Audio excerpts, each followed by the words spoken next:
Welcome back to Fall in the Field, Humans in the Landscape. Now, let's take a look at the stories some native plants at Willow-it have to share.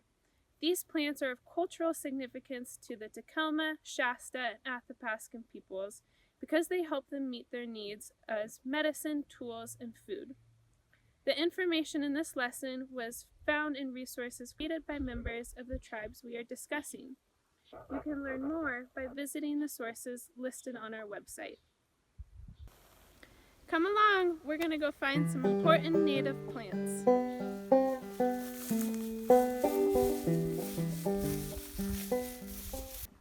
Cattail is found in areas of shallow or slow-moving water like the pond here at Willow-it.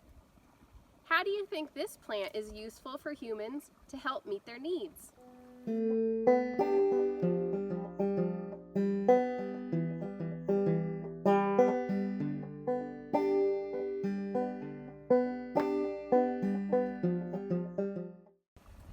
The rhizomes and stems of cattails are a starchy food that is eaten.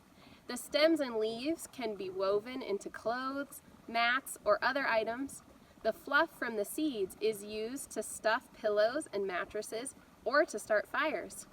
Cattail is tended through sustainable harvest practices to allow it to continue growing, while also allowing humans to meet their needs.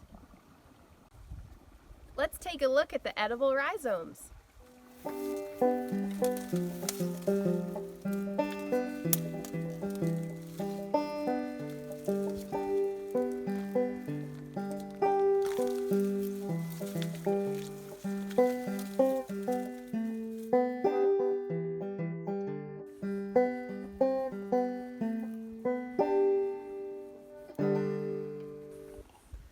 Whoa! Check out this willow plant. How do you think this plant is useful in helping humans meet their needs?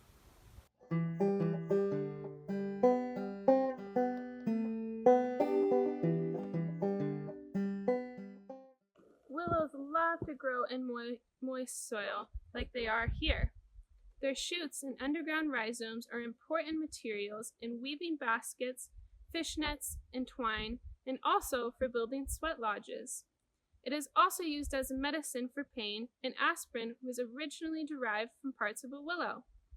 To tend the willow, Shasta, Takelma, and Athapaskan peoples prune their branches to remove disease and to help it produce new growth, which is then used for basketry.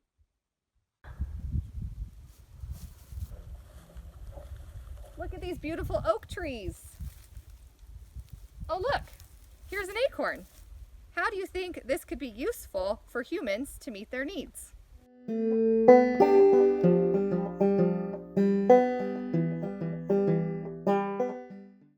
Oaks grow all over the United States and provide humans with a staple food source.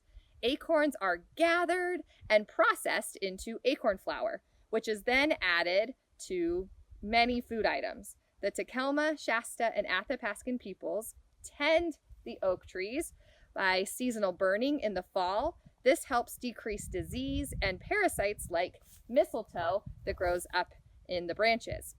It also helps to create open spaces for trees to grow and helps to drop the acorns. They also prune the trees to access the acorns and to increase productivity for the next year. Watch the video below to learn more about how acorns are processed.